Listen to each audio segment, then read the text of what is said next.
பக்தினா என்ன அப்படின்னா, இது எனக்கு இதை செய்யி, நான் உனக்கு இதை போடுறேன், நான் உண்டில இவ்வளவு போடுறேன், நான் உனக்கு வந்து தேங்காய் உடைக்கிறேன், நான் உனக்கு அபிஷேகம் பண்றேன். சாமி நம்ம எப்படி பார்க்கணும்னு நினைக்கிறேன்.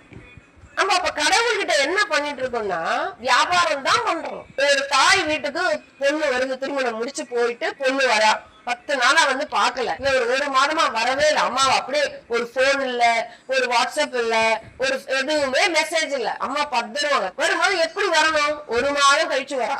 எப்படி வரணும்? அம்மாவை பார்க்கல, இவ்வளவு நாள் அம்மா விட்டு பிரிஞ்சது இல்ல. சின்ன வயசுல அந்த முந்தானியே புடிச்சிட்டு அப்படியே சுத்தன குழந்தையா இருக்கும். அம்மா பக்கத்துல படுத்துக்க அத்தனை போட்டி போட்டுதான் இருக்கும்.